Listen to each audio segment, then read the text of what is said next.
안녕하세요. 최강입시의 김 소장. 네, 안녕하십니까. 한원장입니다. 네, 이번 주에 이제 소개해드릴 이제 시행 계획 대학들은 건동홍숙이라 불리는 그렇죠. 건국대, 동국대, 홍익대, 숙명여대 네. 요 네 개 대학의 이제 변경 사항에 대해서 알려드리려고 하는데요. 우선 이제 건국대 같은 경우에는 공통적으로는 크게 이제 두 가지라고 보시면 됩니다. 일단 요 논술하고 수능이나 수시 정시에서의 계열별 필수 응시 영역이라고 하잖아요. 여기 이제 얘네도 제한을 없앴어요.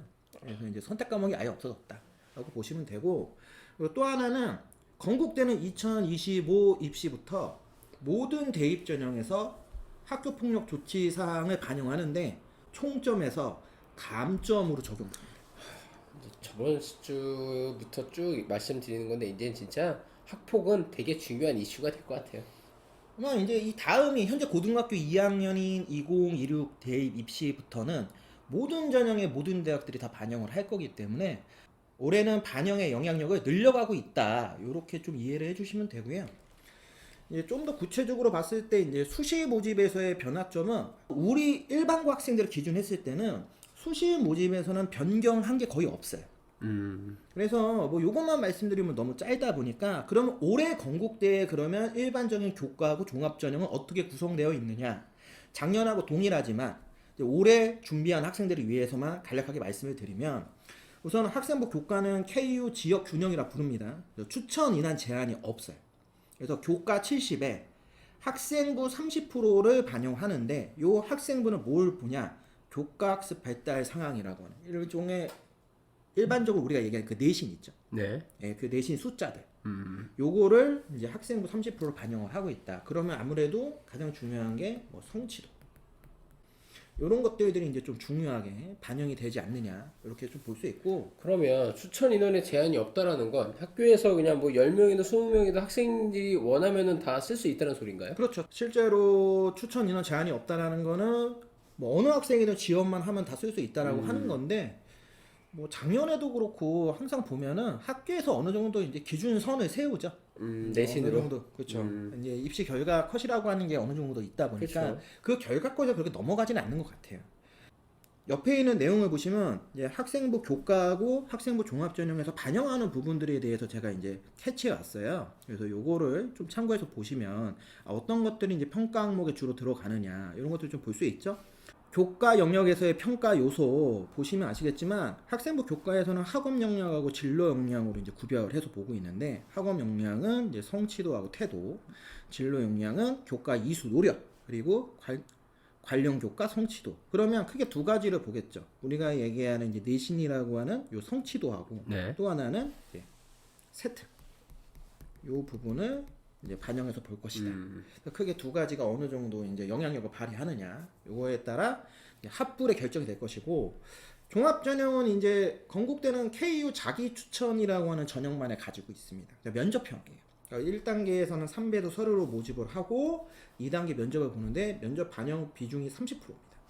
그래서 요것도 옆에 보시면 학생부 종합전형 보시면 학업, 진로, 공동체라는 이 3대 요소를 평가합니다. 그래서 대다수의 내용들이 한번 쭉 보시면 다들 알 수 있는 내용이니까. 그리고 나중에 한번 요거는 좀 자세하게 따로 한번 설명을 드릴 거예요. 근데 뭐 오늘은 깊게 설명드릴 수 있는 부분은 아니고. 그리고 이제 논술. 논술은 KU 논술 우수자 전형. 여기에 수능 최저가 걸려 있습니다. 2합 5. 수의학과는 3합 4. 즉 그 얘기는 뭐냐? 건국대는 학생부 교과에는 수능 최저가 없어요. 그래서 생각보다 건국대 교과 전형 내신 컷이 되게 높습니다. 학생들도 많이 몰릴 것 같고, 컷도 높을 것 같고. 근데 거기에 저 학생부 30%가 반영되다 보니까 이게 최초에 합격한 학생들하고 이제 최종적으로 합격한 학생들의 그 편차값이 의외로 있어요. 그러니까 평균적으로 일반고 학생들의 기준으로 하면 1등급 후반 정도에서 붙는 케이스들이 많은 것 같아요. 제가 봤을 때는. 그런데 간혹 가다 보면 2등급 중반, 심하면 2등급 후반에서도 붙는 케이스들이 있어요. 이 교과인데 불구하고. 이제 그런 부분들은 아무래도 저희가 이제 특정 학교들이 아닌가 이렇게 한번 예측할 수 있는 라인들이 있죠. 뭐 예를 들면 뭐 특목이 될 수도 있고 자사고가 될 수도 있고. 그러니까 그 편차값들이 저 학생부 30%에 의해서 발동이 되는 것 같은데 솔직히 잘 모르겠어요. 그러니까 제가 봤을 때는 상당히 영향력이 크다라고 보긴 하는데 일반고 학생들하고 얘기를 해보고 실제 입시 결과 기준을 보면 일반고 되게 짜거든요. 그러니까 일반고를 기준으로 하면 학생부의 영향력이 아주 크다라고 보기 좀 어려운 것 같은데 네. 특목이나 자사고 쪽으로 넘어가면 이거에 대한 영향력이 조금 더 큰 거 아닌가. 그러니까 요것만 말씀을 드리면 우리가 얘기하는 요 성취도라고 하는 요 개념 그리고 교과 이수 노력이라고 하는 이 구조가 결국에는 주로 우리가 봤을 때 내신에서의 성취도는 뭐 다 A라고 하지만 결국 원점수하고 연동되는 부분들이 있단 말이에요. 내가 그렇죠. 원점수 몇 점의 A냐 그렇죠. 이런 것들. 그러면 네. 이 원점수와 같이 연동되는 게 바로 뭡니까? 표준 편차란 말이에요. 그러니까 이것까지를 연결해서 봤을 때 학생들에 대한 학업 역량과 그 성취도를 판단해서 보는 것 같아요. 그러면 아무래도 특목은 우수한 집단이 많으니까 표준 편차가 낮을 수밖에 없잖아요. 그렇죠. 그러니까 그 낮은 상태에서도 일정 이상의 역량을 보여줬냐. 근데 이거를 일반고 학생들의 성적에는 표준 편차하고 동일선상에도 비교하기가 어렵단 말이에요. 그러니까 그러한 부분들이 좀 구별되어 있는 게 아닌가. 그러니까 이런 생각이 들 수밖에 없어요. 그러니까 이게 되게 제가 보는 부분에서 굉장히 주관적인 요소다. 이 주관적인 요소는 뭐 나쁘게 얘기하면은 정말 학교에서 자신들의 입맛에 맞는 애들을 뽑기에 너무나 좋은 논리가 되는 거죠. 그럴 것 같아요. 왜냐면 학생부라는 게 생기부잖아요. 어떻게 보면. 그럼 생기부라는 거는 개개인마다 다 틀려. 근데 교과 70이라는 거는 점수니까 숫자는 거짓말을 할 수가 없는데 이 생기부는 약간의 그거를 어떤 사람이 보느냐에 따라서 그쵸. 관점이 달라지기 때문에 해석의 관점이 틀려지니까. 그렇죠. 조금 그런데 믿어야죠, 저희는. 그죠. 그런데 그러한 것들이 결국엔 추천이란 제한이 없다라고 하는 거하고 다 연동되는 게 아닌가. 뭐 그럴 수도 있고. 이렇게 네. 조심스럽게 좀 볼 수밖에 없다. 음. 일반고 학생분들이 만약에 건국대의 저 학생부 교과인 KU 지역 균형을 지원한다고 하면은 그래도 1번은 내신 성적에서 얼마만큼 우위를 갖고 있느냐. 최소한 내가 중경 외시를 일단 지원할 수 있는 정도의 내신이냐. 수능 최저를 제외하고라도. 그러니까 그 정도는 기준을 세워둔 상태에서 뭐 생활기록부의 나머지 학생부 30%를 판단해 보는 게 좋지 않느냐. 개인적으로 그런 생각을 하고 있어요. 특히 인천에 있는 학생분들 좀 그렇게 조금 더 꼼꼼하게 따져보시는 게 좋지 않나. 그러니까 그런 게 조금 안 되는 학생들을 위한 게 어떻게 보면 학생부 종합전형인 거죠. 그렇죠. 면접까지도 있고. 예, 그러니까. 면접도 반영을 하고 네. 이의 다양한 활동이라고 하는 것들을 다 반영해서 보는 거예요. 그렇죠. 근데 뭐 그렇다 하더라도 2등급 초반 아니면 쉽지는 않으니까.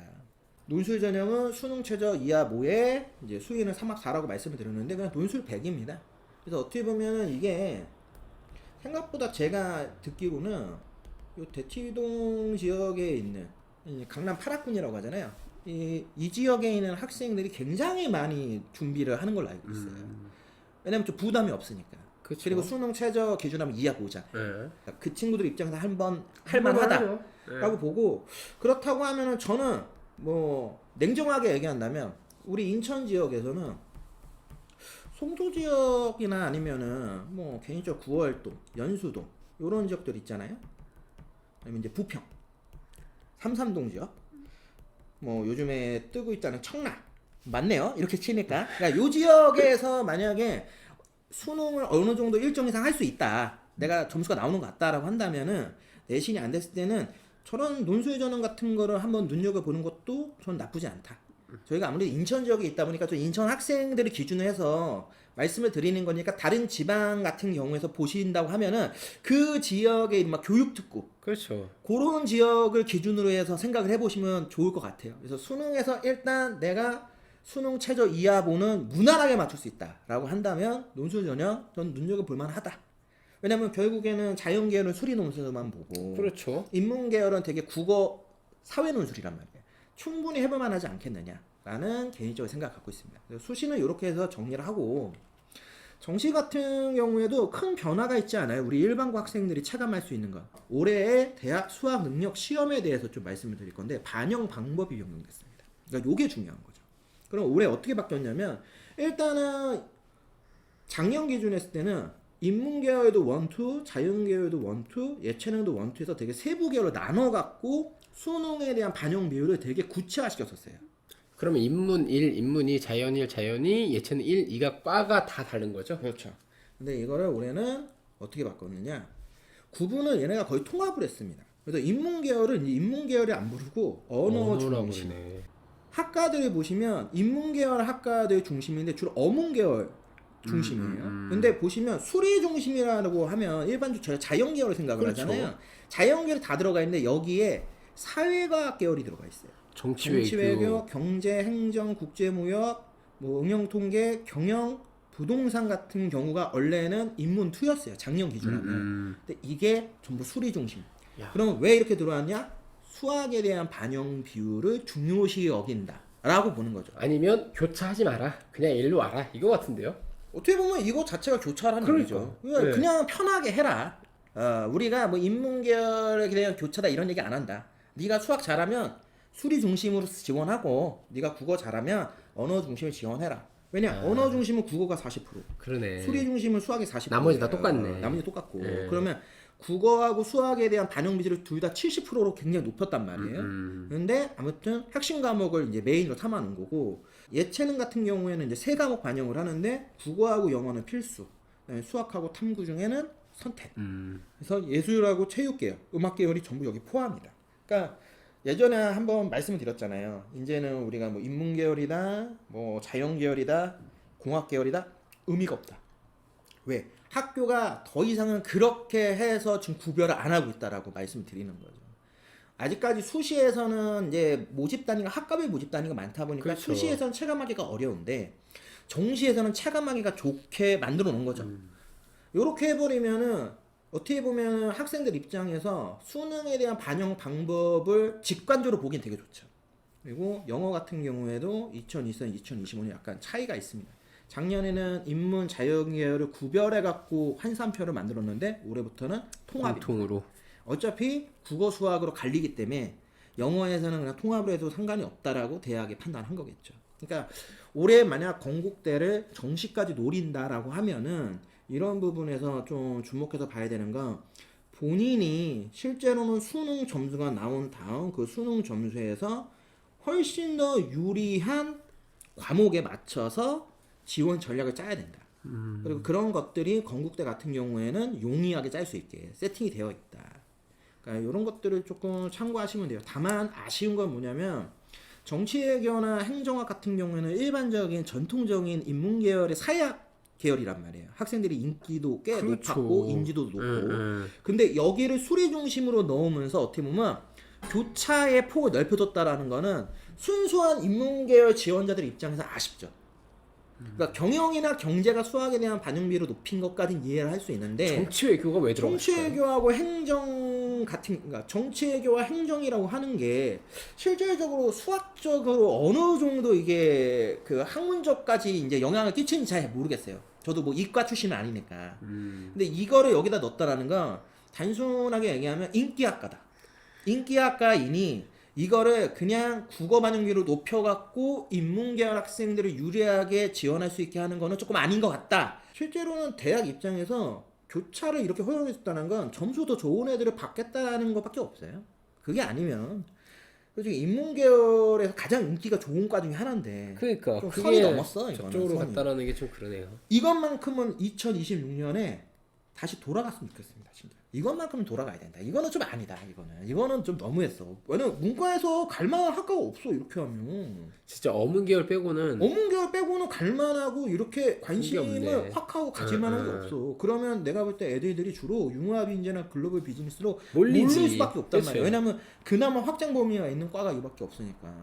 그러니까 이거는 건국대가 아주 의도적으로 수학이라고 하는 걸 잘하는 친구들을 모집하기 위한 방향으로 지금 설계를 한 거다. 이렇게밖에 볼 수 없다. 그래서 이거는 솔직히 비난하고 싶다.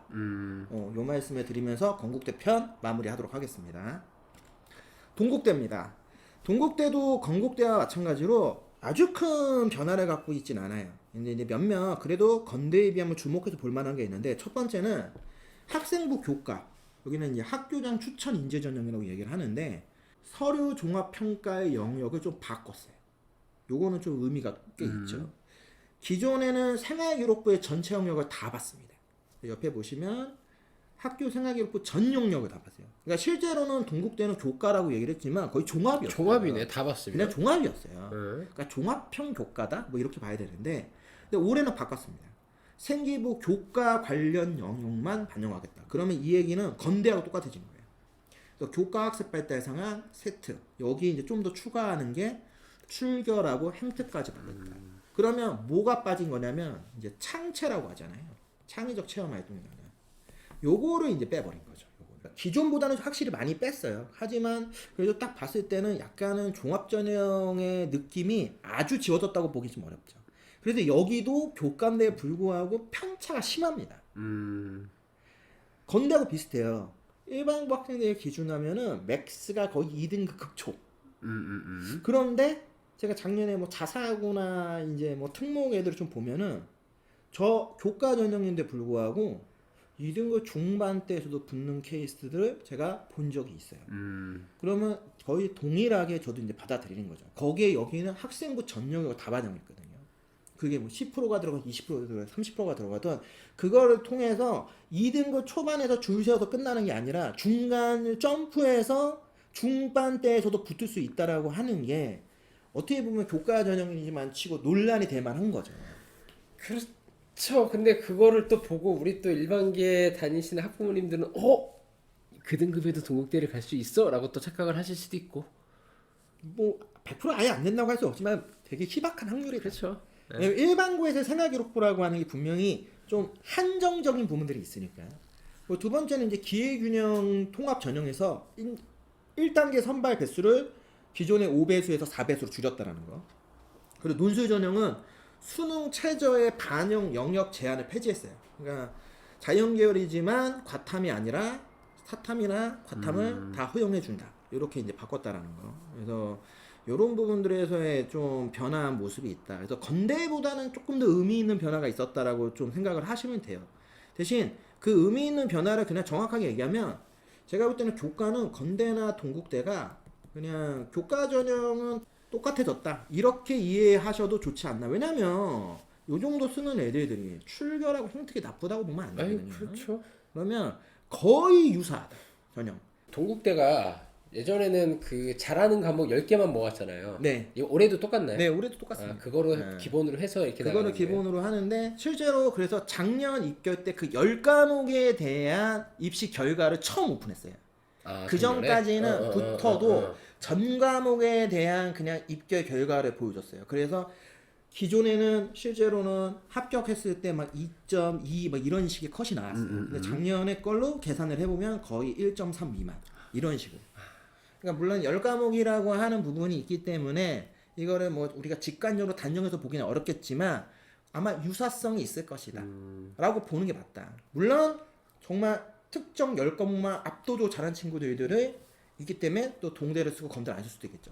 그러니까 여기는 이제 그런 식으로 자신의 그 내신에 대한 분석을 얼마만큼 했냐에 따라서 지원할 수 있는 학교 라인업이나 그 방향성을 굉장히 좀 변수를 많이 가지고, 그러니까 변주를 많이 줄 수 있어요. 그러니까 학생들이 동국대나 건국대나 요즘에 뭐 비슷하게 보잖아요. 비슷하게 네, 보면 근데 완전히 전형이 완전히 다르니까 자기한테 유리한 쪽으로 일단 써야 된다. 네. 근데 거꾸로 얘기하면 이게 중경외시 쓰는 애들이 딜레마예요. 그러니까 중경외시급 쓰는 애들이 받쳐 쓰는 라인이 건동 홍숙이잖아요. 그렇지. 근데 홍익대가 부담스럽단 말이야. 차지가 다 걸려 있으니까. 그렇죠. 그래서 걔네들 입장에서는 건대랑 동대를 하나를 거의 써야 목을 되는데. 걸어. 목을 걸고 여기가 일단 무조건 픽스가 돼야 돼. 근데 픽스하기에 어디가 더 유리한지를 학생들이 그냥 딱 이 모집 요강을 보거나 전형만 봤을 때는 정확하게 구별하기가 어려워. 그렇다고 2개 다 쓰자니 너무 카드가 아깝고. 그치. 2장을 쓰고 4장만 상향으로 쓰자니 그 위에 있는 학교에서는 학교마다 2장씩 쓰고 싶은 학교들이 존재할 수 있으니까. 그렇죠. 근데 아무튼 조금 그런 부분에서는 건대하고 동국대를 일단은 뭐 받쳐 쓴다거나 아니면은 여기를 지원할 정도로 생각을 하고 있다라고 하면은 진짜 이제 3학년 1학기 이제 얼마 안 남았죠. 이제 계약을 하는 시기점을 생각을 해보면 정말 3학년 1학기 내신 관리, 뭐 성취도, 뭐 여러 가지들을 꼼꼼하게 잘 해놓으셔야 됩니다. 그러니까 거기에 따라서 동국대가 훨씬 유리할 수도 있고요. 아니면 검대가 유리할 수도 있다. 그러니까 그런 것들을 준비를 좀 잘 하셨으면 좋겠다라는 좀 말씀을 드리고, 정시에 대해서도 한번 얘기를 하면은, 정시에서 일단 첫 번째로 굉장히 의미 있는 포인트는 바로 다군의 모집 단위가 신설됐습니다.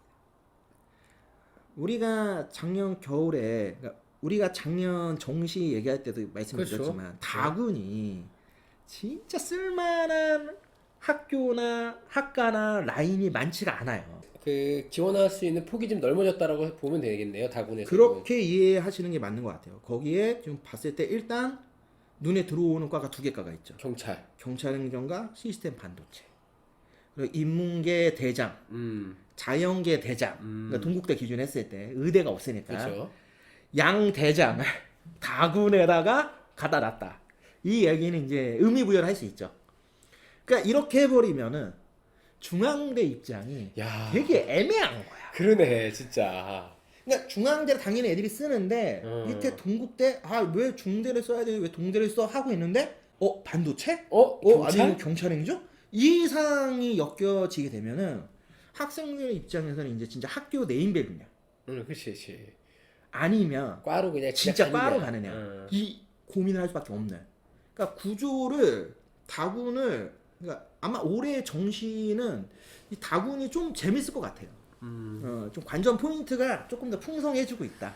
아마 동국대도 좀 그러한 시너지 효과를 노린 게 아닌가. 그러니까 좀 더 우수한 인원들이 정시까지 갔을 때 선택할 수 있는 학교들 폭들이 많지 않고 성균관대가 아무튼 다군으로 넘어가면서 우수한 학생들이 선택 권한으로 가질 수 있는 이 경우의 수가 늘어났잖아요. 그렇죠. 원래 하나는 두 개로. 거기에 이제 동국대도 어떻게 보면 좀 참여하는 거죠. 그 중에서 조금 애매하다고 하는 애들은 우리로 와. 그러니까는 이렇게 포진을 하는 거죠. 진짜 아까 말씀하셨듯이 중대하고 동국대 이거 두 개 정말 애들 고민 많이 하겠다. 과연 그럴까? 근데 물론 중대를 쓰겠죠. 요즘에는 학교 네임밸류 되게 그렇죠. 중요해요. 근데 중대를 과라고 하는 데서 되게 메리트 있는 과로서 우리가 판단을 하고 있으니까.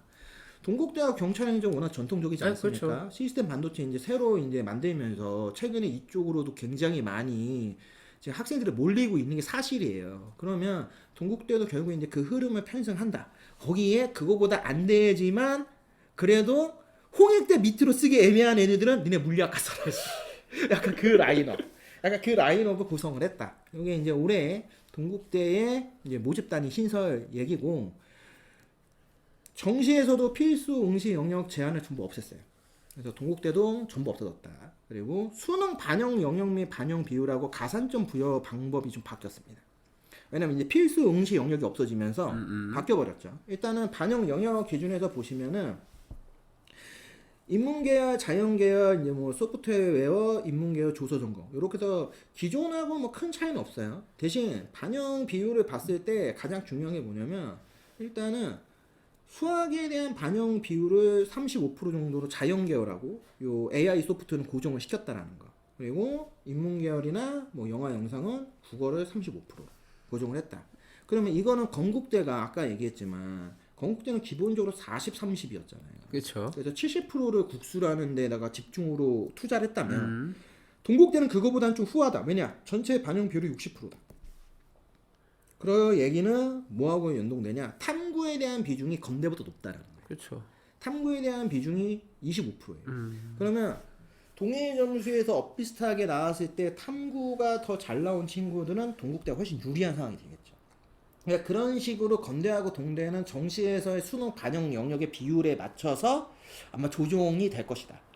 요렇게 해서 좀 변화했다라는 걸 봐주시고, 대신 가산점을 이제 부여를 하는데 뭐 방식이 되게 많아요. 자연계열은 유형 1, 2, 3라고 해서 수학만 미적 기하를 봤을 때는 표준점 3%를, 과탐만 봤을 때, 그러니까 수학은 미적 기하를 안 보고 나는 과탐 봤다, 확통을 보고, 그러면 과탐의 과목별 변환 표준 점수에 따라 3% 가산을 줘요. 그런데 만약에 수학하고 과학탕으로 다 봤다 하면 둘 다 각각 30%로 다 주겠다.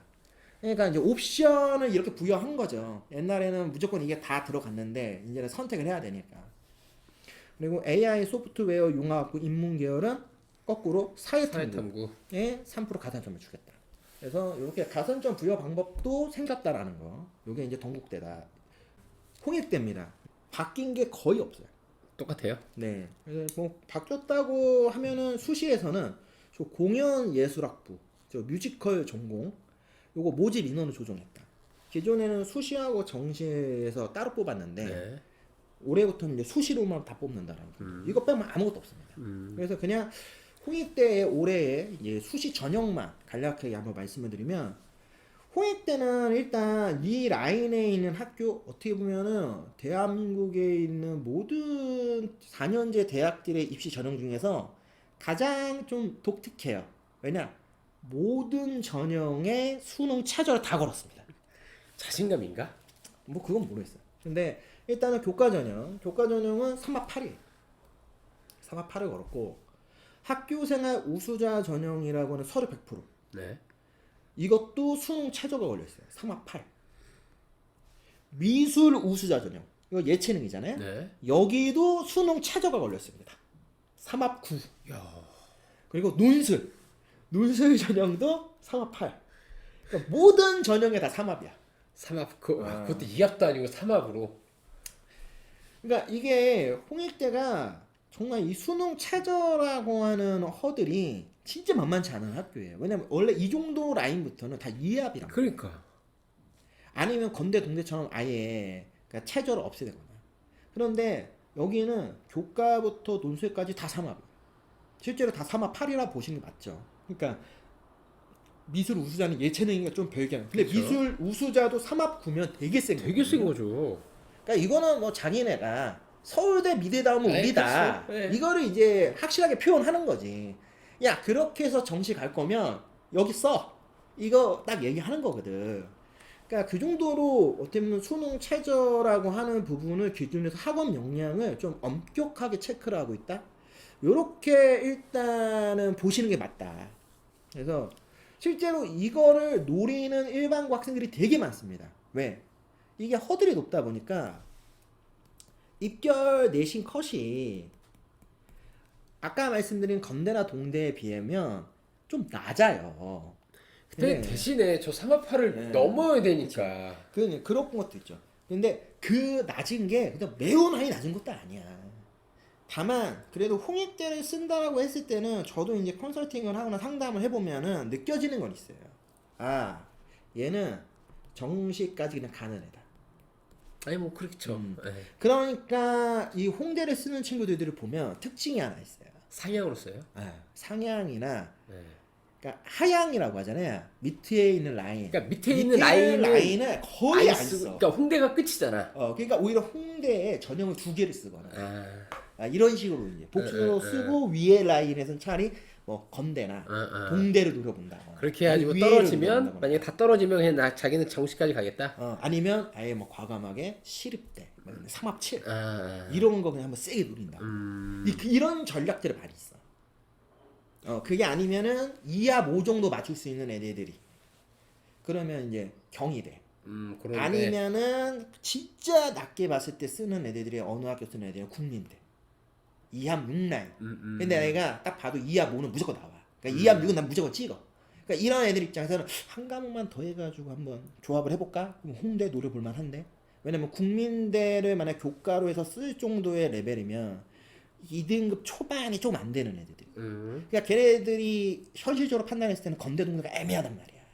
이거 쓰면 떨어질 것 같거든. 근데 종합이 될까? 막 이 고민을 한단 말이야. 그러니까 걔네들한테는 대안이 될 만한 학교가 어디냐? 홍대인 거야. 왜? 최저 맞추면 이거 우겨 넣을 수 있잖아. 그렇지. 이 생각을 하거든. 그리고 실질적으로 떨어지더라도 저 3합 8 정도 맞히면 정시에서도 웬만큼 가지 않나요? 그러니까 홍익대 저 3합8을 맞추는 애들을 보면은 공통된 특징이 딱 두 가지예요. 일단 첫 번째는 확실히 수능 공부를 이미 얘기를 했어? 들어보면 이미 2학년 때부터 준비한 애들이 많아요. 그러니까 자신의 내신이 이 정도까지는 가지 못한다는 걸 아는 거야. 그러니까 이거를 극복할 수 있는 방법으로 생각을 한 거겠지. 수능을 해서 그리고- 정시까지 한번 자기 생각을 해보겠다. 거기에 하나 더가 뭐냐면 네 과목을 거의 합니다. 대다수가. 홍대 정도 노리면. 그러니까 여기는 당연히 그 차이는 있어요. 그러니까 원래 상위권 대학에서 홍대를 그냥 최하라고 보고 쓰는 친구들은 세 과목만 하지만 홍대를 적적 이상이라고 생각하는 친구들은 결국 정시까지도 고려를 그렇지. 하고 정시까지 고려했을 때 기준점이 어디냐면 홍익대야. 그러니까 일단 나 내 과목을 하겠다. 이 마인드를 먹어. 그러니까 이게 두 개가 결합되는 부분.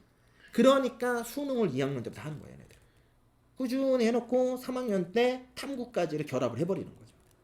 그러니까 이 조합까지 하는 애. 그러다 보니까 이것도 솔직히 말씀드리면 아무래도 교육 특구 친구들이 훨씬 많아요. 그렇겠대요. 준비를 하는 친구들도 네, 그렇고 상담을 할 때 대학교 라인에 딱 얘기할 때 솔직히 인천에 있는 친구들 제가 얘기를 해보면 2등급 초반 때 있는 애들하고 얘기를 하잖아.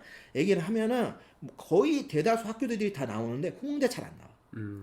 그렇게 그러니까 왜냐면 왜냐면 최저에 대한 부담이 너무 대한 부담이 크니까 세지. 거기 삼합이니까 홍대까지를 얘기를 안 하는데 이제 서울 지역에 있는 애들이나 요런 애들 아니면은 다른 지방에서도 수능이 좀 되어 있는 애들하고 얘기를 해보잖아. 일단 수능 그러면 홍대부터야. 일단 1번이 홍대부터. 저 홍대 쓸 수 있나요부터 물어. 에. 그러니까 기준이 틀려. 그러니까 이게 내가 수능이 어느 정도 되어 있냐에 따라서 최저를 무조건 극한대로 끌어올리는 게 아니라 얘네는 한 단계 더 보는 거야. 정시까지 고려하는 거야. 그러니까 제가 수시로 홍대를 써서 떨어져도 저는 정시까지 쓰면은 대략적으로 계산해봤을 때 국민대 숭실대까지는 어떻게든 갈 것 같아요. 그러니까 저는 수시에서는 국민대 숭실대를 안 쓸 겁니다.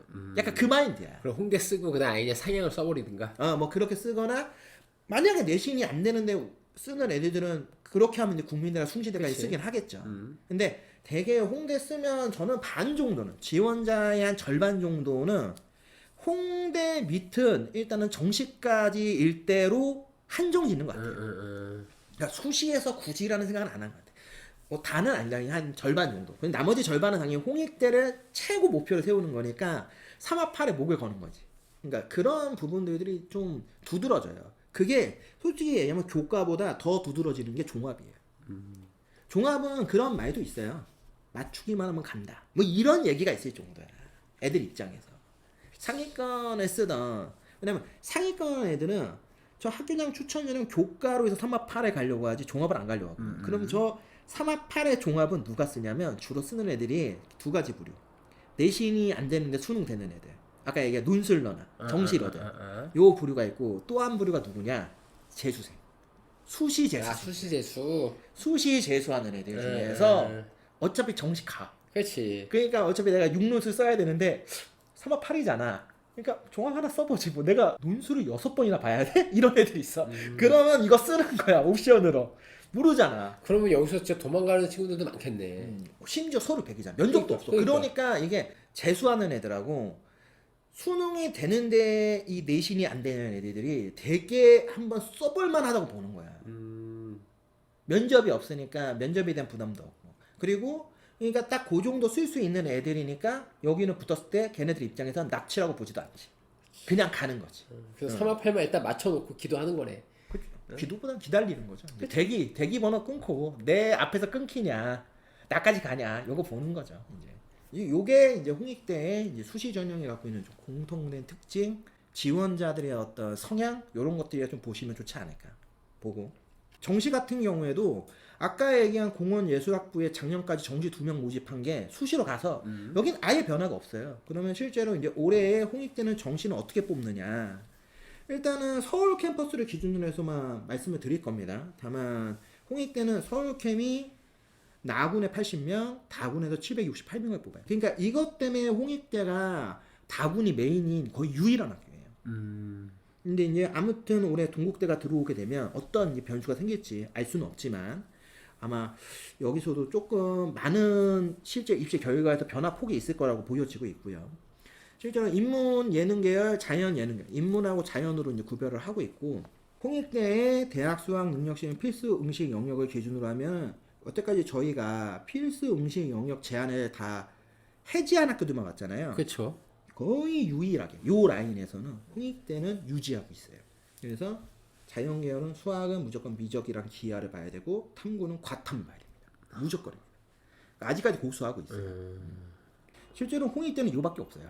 볼 내용이 없습니다. 그냥 아니, 수시에서 다 얘기를 해가지고. 그러니까 정시를 보니까 아직까지 그러니까 홍대가 약간 어떻게 보면 고집이 있는 것 같기도 하고, 아니면 자기들만의 뭔가 기준이 확고한 거일 수도 있고. 저는 그냥 기준이 확고한 게 아닐까. 그러니까 굳이 어차피 우리 학교의 자연계를 쓸 정도라고 보면 상위권 자연계를 쓰고 걔네가 아무리 다 응시 영역을 해제했다 하더라도 결국엔 자연계는 수학은 미적이나 기하를 볼 거고 탐구는 결국 같은 보지 않냐. 근데 뭐 굳이 우리가 그걸 바꿀 이유가 있느냐.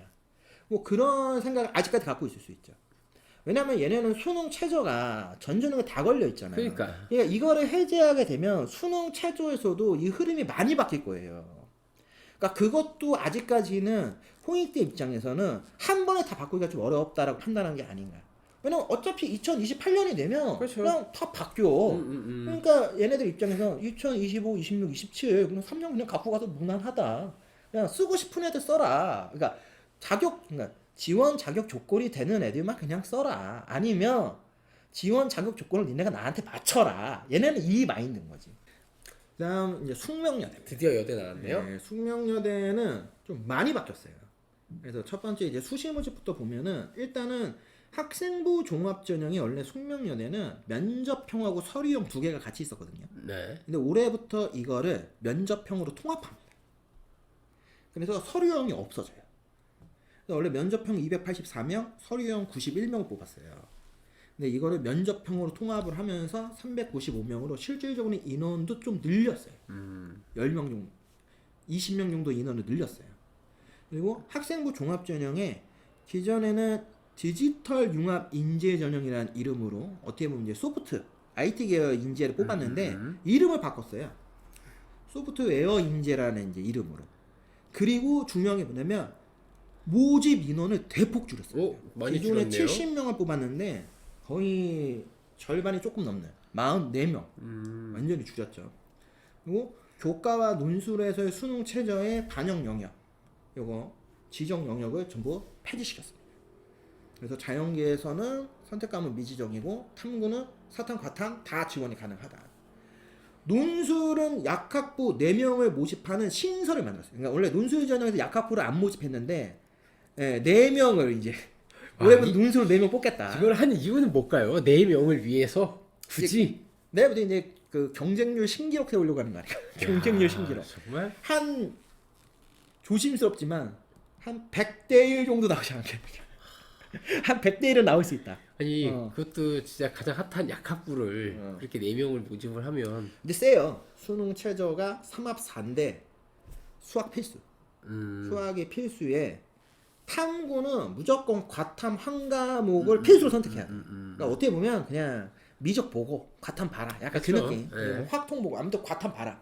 이렇게 느껴지고 학교 생활기록부 학교 폭력 조치사항은 올해부터는 학생부 종합 전형하고 교과 전형에서 다 반영을 하는데 교과 전형은 추천이 불가합니다. 아예. 학폭이 있으면 아예 추천이 아니에요. 교과 쓸 수가 없어. 그리고 저는 요게 이제 앞으로의 모든 대학들의 계속 교과 전형의 좀 그 미래의 모습일 것 같아요. 아예 못 쓰게 할 가능성이 되게 크다. 학폭 아예. 그러니까 요런 것들이 이제 좀 보여지는 부분들. 그러니까 굉장히 기존에 봤던, 그러니까 지금까지 설명드렸던 건국대나 동국대나 홍익대에 비하면 엄청나게 많이 바뀌어 있죠. 수시 모집 전체적으로. 아마 여대다 보니까 또 여대 라인을 고려하고 있는 상위권 학생들 입장에서는 좀 눈여겨보면 좋지 않을까. 요렇게 생각이 듭니다. 숙명여대 정시 모집에서 첫 번째 좀 변화점은 일단은 자연계에서의 수능 반영 영역이 좀 많이 이제 바뀌었는데 일단은 수학은 자연계는 원래 미적이나 기하를 했어야 되거든요. 근데 이거에 대해서 이제 전부 미지정으로 바꿨어요. 네. 딱 한 과만 무조건 미적 기하를 해야 된다. 수학과는 무조건 미적 아니면 기하가 필수입니다. 그거는 어느 정도 납득이 되고. 그리고 탐구도 미지정으로 바꿨어요. 사탐 봐도 된다. 그런데 일부 자연계 전공은 무조건 과탐 봐야 된다. 그 과들이 밑에 있는 요 과들입니다. 화학, 생명, 화공, 전자, 신소재, 기계, 기초공학, 식품 영양, 약학부는 무조건 과탐 한 과목을 꼭 봐야 된다. 이렇게 좀 바꿔놨습니다. 그리고 뭐 음악대학이 나군에서 가군을 뭐 이동했다 정도. 그다음에 뭐 실기 실적, 요 예체능 계열에서 뭐 실기 시험 시간이 축소되거나 뭐 실기 시험 파트가 좀 바뀌었다. 뭐 이런 것들. 그러니까 아무래도 이제 우리 일반고 학생들 기준하면 요게 이제 가장 좀 눈여겨 볼만 하겠죠. 그쵸. 특히 여고 학생들을 좀 기준으로 해서 그러니까 여학생들을 기준으로 해서 본다고 하면은 숙명여대는 정시에서 좀 수학이랑 탐구에 대해서 좀 제한폭을 많이 없앤 건 맞지만 몇몇 특정 학과들은 그 제한이 존재한다. 그거를 좀 눈여겨보시고 거기에 맞게 좀 선택 과목들을 준비를 하는 게 맞지 않느냐. 이런 좀 변화점이 있고 잠시 이제 반영 연역이나 반영 비율에 대해서 좀 말씀을 드리면 여기도 기본적으로는 국어 수학에 대한 반영 비율이 60%예요. 그래서 이제 뭐 인문계는 35, 25, 경상은 30, 30. 반대로 이제 자연계열들은 주로 25, 35 이런 식으로 반영이 되어 있죠. 수학과 같은 경우가 좀 눈여겨볼 만한 게 50. 수학이 무슨 50이죠. 아무리 수학과니까. 아니 그렇죠. 근데 뭐 통계학과 25, 40, 뭐 인공지능이나 컴퓨터도 25, 35. 그래서 평균적으로는 되게 국어 수학의 아무튼 60% 정도를 반영을 하고 있다. 영어 같은 경우에는 예체능을 빼면 20% 고정을 해놓고 탐구가 뭐 20% 아니면 15%. 그러니까 다른 학교들에 비해서는 탐구에 대한 반영 비율이 좀 낮을 가능성이 크다. 그러니까 결국 여기도 계산을 해보면 국수 중심의 영어까지 일정 이상 나오면은 숙명여대 탐구가 좀 안 나와도 해볼만 하지 않느냐. 이 정도의 좀 기준을 세울 수 있을 것 같아요. 비고를 보시면 각각의 선택 과목들이 어떻게 지정되어 있는지 보실 수 있으니까 이 정도를 좀 참고해서 보시는 게 맞지 않나. 실제로 숙명여대를 이제 우리가 지원한다라고 하면 학생들 기준에서 봤을 때 이제 건대 동대를 쓰는 친구들 특히 여학생들 기준에 했을 때는 숙명여대가 거기 이제 1+1 같은 옵션입니다. 내가 그냥 건동을 쓴다. 그럼 그냥 숙대는 무조건 쓴다. 쓰는 거로. 그러니까 숙대가 1번은 아니야. 근데 이제 건대 동대를 쓰는데 어차피 이 라인을 쓰잖아. 네, 내가 최저가 되면 홍대를 쓸 건데 그렇죠. 최저가 안 된다. 그러면 숙대. 이런 식으로 여기는 요 라인에서 이제 2장 정도, 뭐 많으면 뭐 3장 정도 이제 카드들을 이제 주로 쓰는 친구들이 주로 많아요. 그래서 뭐 그런 정도의 이제 좀 눈여겨볼 만한 게 있다. 그러니까 실제로 숙명여대에 붙는 애들은 거의 건대 동대 붙는 정도의 라인업이다. 이렇게 보는 게 맞습니다. 그러니까 이게 댓글에도 제가 한 분이 이렇게 말씀하셨어요. 좀 너무 세상이 그렇다. 이렇게 대학까지 맨날 서열이 나눠져가지고 설명하는 사람들도 그 서열에 따라서 설명을 해야 되냐. 맞습니다. 네, 그냥 어쩔 맞는 수 말씀입니다. 없죠. 네. 하지만 이게 우리가 그냥 만들어낸 게 아니잖아요. 그쵸. 그리고 실제로 그 라인의 입결이나 어떤 기준점들을 보면 유사해요. 그러다 보니까 그렇게 해서 고정을 해야지만 학생들이 그러니까 중요한 건 뭐냐면 지원하고자 하는 학생들이 봤을 때 학교 라인업들이 좋든 나쁘든 다 수평적이지 않아서 자신이 갖고 있는 내신 성적을 기준으로 해서 수평과 수직이라는 이 크로스오버를 만든단 말이에요. 그러면 어쩔 수 없이 그 학교 라인업들이 다 거기에 맞게 단계별로 구별이 될 수밖에 없어요.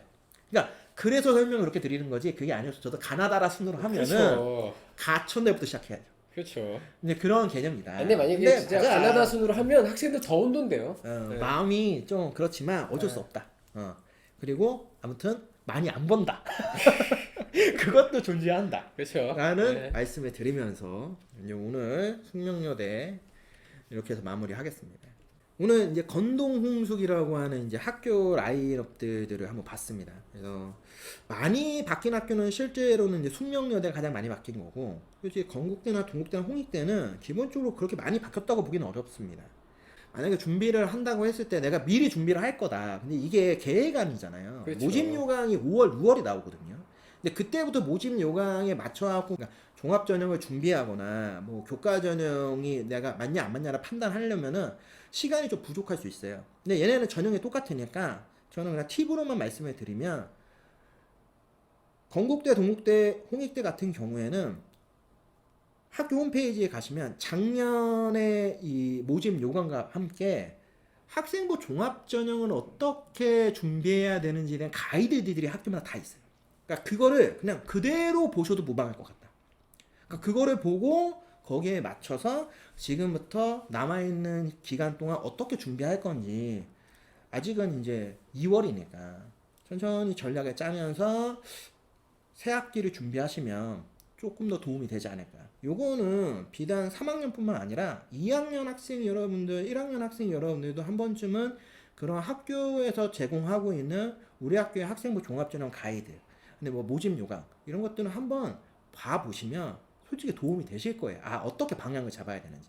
나중에 제가 한번 그거와 관련된 컨텐츠를 한번 만들긴 할 건데, 그래도 혹시 모르니까 말씀을 드립니다. 최강스카이학원과 함께하는 최강시 연구소의 김 소장. 네, 지금까지 한원장이었습니다. 다음 시간에 다시 찾아뵙도록 하겠습니다.